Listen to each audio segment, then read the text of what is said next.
8 नवंबर 2016 को वज़ीर आज़म नरेंद्र मोदी साहब टीवी के ऊपर आते हैं और ये ऐलान करते हैं कि 4 घंटे के अंदर अब 500 रुपये और 1000 रुपये की नोट ख़त्म हो जाएगी।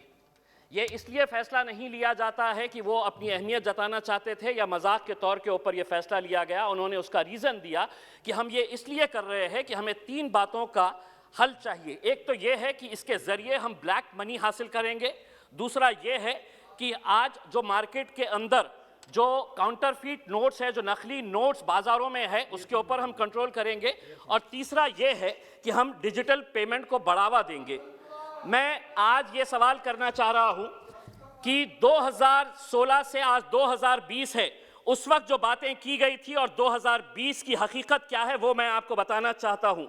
ब्लैक मनी के बारे में उस वक्त बताया गया था कि 3 से 4 लाख करोड़ रुपया ब्लैक मनी का निकाला जाएगा, तो निकला कितना? 1.3 लाख करोड़ रुपीस निकला।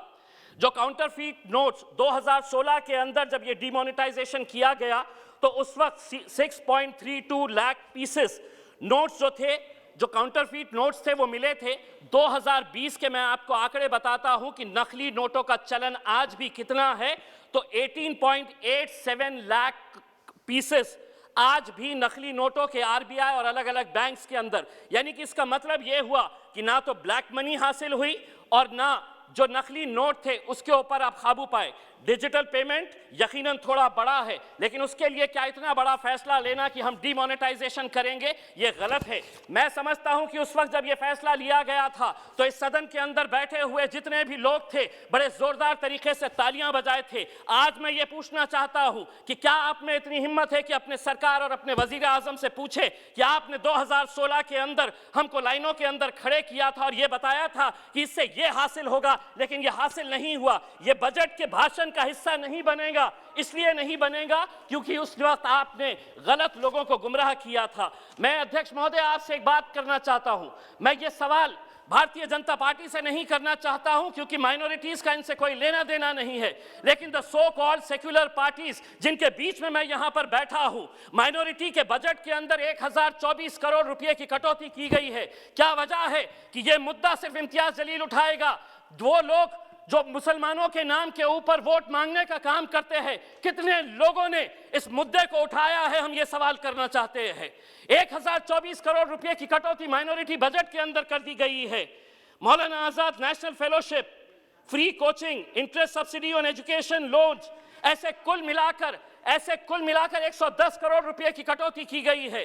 अध्यक्ष महोदय, मैं minority affairs minister Mukhtar Abbas Naqvi साहब से एक सवाल करना चाहता हूं। इसी सदन के अंदर मेरे पार्टी के अध्यक्ष असदुद्दीन अवैसी साहब ने कहा था कि मुसलमानों को हज की सब्सिडी नहीं चाहिए, यह हमारा मजहबी फरीजा है, हम अपने जेब से यह खर्चा करेंगे। लेकिन उस पैसे से आप मुसलमानों को पढ़ने के लिए स्कूल्स, कॉलेजेस, हॉस्टल्स खोलिए। मैं एक सवाल करना चाहता हूं, हज की सब्सिडी आपने बंद कर दिए है, कितने स्कूल्स, कितने कॉलेजेस और कितने हॉस्टल्स खोले गए हैं? इसका जवाब आपको देना पड़ेगा।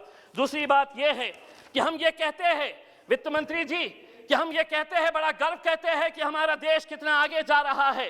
पेट्रोल और डीजल के मामले में हम किसके साथ मुकाबला कर रहे हैं? हमारे से आगे कौन कौन देश है साउथ ईस्ट एशिया के अंदर, जिसमें नेपाल है, भूटान है, जिसमें मलेशिया है और जिसमें पाकिस्तान है। ये सभी देशों के अंदर पेट्रोल और डीजल की कीमत क्या है आप अच्छी तरह से जानते हैं। और हम ये कहेंगे कि नहीं, पेट्रोल और डीजल हम बजट के अंदर इसका जिक्र नहीं करेंगे, लेकिन धीरे धीरे एक एक दो रुपये बढ़ाते रहिएगा। आपका समय समाप्त हुआ है। अध्यक्ष महोदय, दूसरी बात यह है कि आपने ये ऐलान किया है कि 100 सैनिक स्कूल्स बनाएंगे। हम ये आपसे अनुरोध करेंगे कि औरंगाबाद में भी एक सैनिक स्कूल बनाया जाए करके।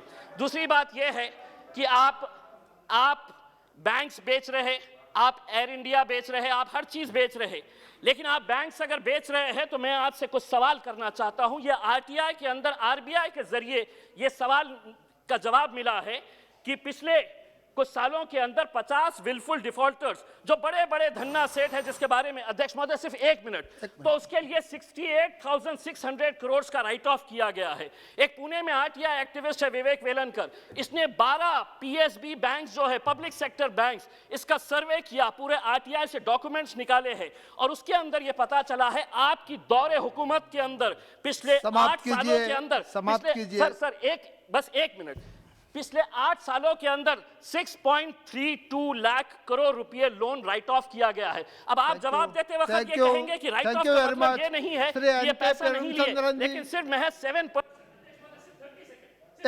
तो कंक्लूड 1 मिनट में, हाफ ए मिनट में कंक्लूड कीजिए। अध्यक्ष महोदय, तो ये जो पैसा लोग लेकर जा रहे हैं, कौन लोग हैं जो आज दुबई में बैठकर, लंदन में बैठकर ऐश कर रहे हैं, इनके बारे में मैं सिर्फ इतना ही कहना चाहूंगा, ये जो अमीर शहर है बड़े शौक से गरीबों का हक खा जाते हैं, क्या ये रात को अपने बिस्तर पर धन्यवाद, धन्यवाद श्री एन के प्रेम।